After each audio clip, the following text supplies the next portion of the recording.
He's best known for the 80s power ballads, and after 35 years in the music industry, you might think he might be ready for a rest. But Nick Van Eede, Cutting Crew's frontman, is back with a new album out later this year and a performance at the Rewind Festival this weekend. Well, let's take a rewind to the song that thrust him into the limelight. I think, Nick, very good morning to you. I think we've given everybody a present for this morning, because that song, I was thinking about it last night. It's just a great song, and it sticks in your head, doesn't it? Thank you, yeah. It was a decade of big hair, big tunes, and apparently long coats. So yes, exactly. I've forgotten all about that, actually. Yeah. And Cutting Crew came together when you were established musicians already, weren't you? You several of you already touring the world, which is when you met Kevin, yeah. We weren't young, so we were mid-20s, which I suppose is quite ancient by today's standards with the X Factor and all that. So I was out on the east coast of Canada, of all places, and met Kevin. He was just a beautiful, engaging man who played the best guitar. And we made a promise. We said, look, if ever your band and mine split up, we'll put something together. 2 years later, he turned up at Heathrow Airport with his guitar and a toilet bag. I said, where's your suitcase? And he said, this is it. And that was it? No, that was Kevin. Nothing else? Have guitar, will travel, yeah. How fantastic. Yeah. Who wrote the song then? I did, yeah.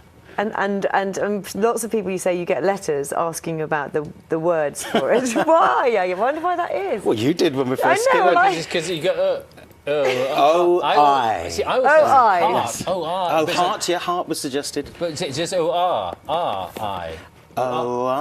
I just died. Okay. Let's move on. Yeah, we got there. Well, and the band moved on. It's sadly, Kevin, of course, died about 11 years ago. Yeah, 11 now. Yeah. So but you are basically Cutting Crew with some more musicians behind you. Yeah, there's one main guy, Gareth Moulton. Hi, Gareth. He's my guitarist. He'll be with me at the weekend and the festivals. And then we use various musicians.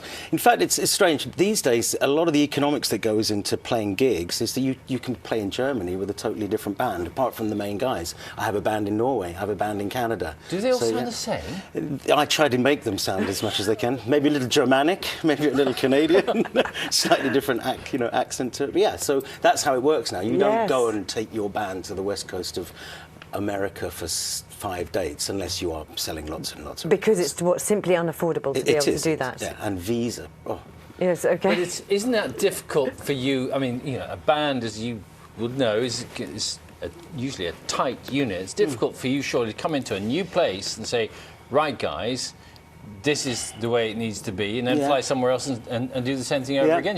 It's all about chemistry. A good example would have been the rehearsals for Rewind, which we'll talk about in a minute. There was a band yesterday, and of course I've done those songs so many different ways. There's a short verse, a long verse, a short intro, so you just have to tune in, and it's great. I mean, of course, it always ends up sounding wonderful, doesn't it? I'm sure it does. Have you got your favourites, though?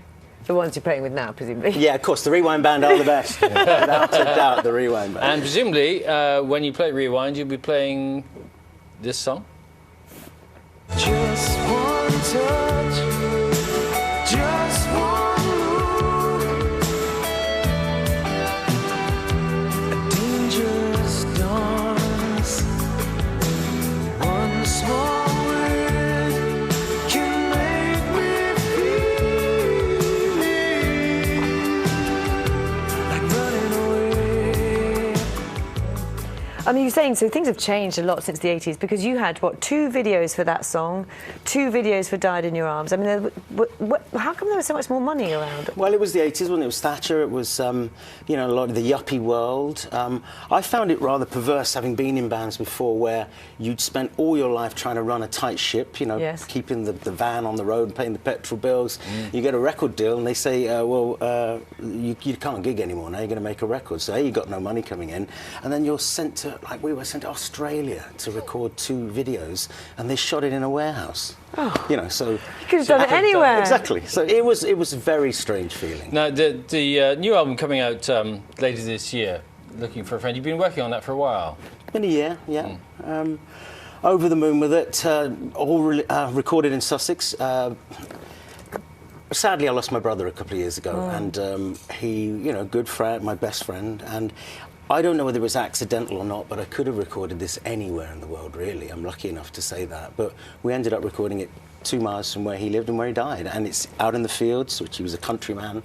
And so it's accidentally, maybe on purpose, who knows. But it is for him. It's a stonking album. It's got girls, it's got horns, it's got some of the best songs. It's got girls and horns. Girls and horns. I thought you'd pick up with that, Bill.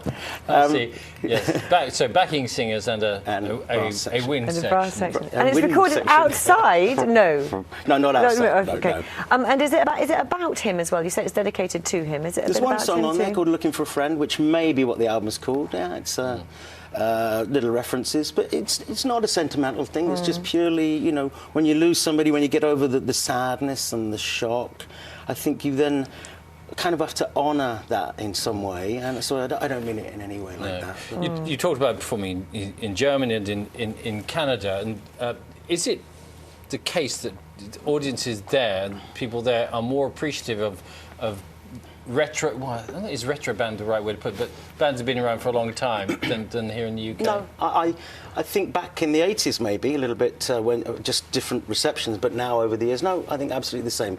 So you can do things in Europe that you wouldn't be able to do here. You know, I do a lot of stuff in Europe where you're on stage with, you know, I was on stage with Chaka Khan, Jack Bruce, Greg Lake, John from Supertramp, all at the same time, playing, you know, one song together.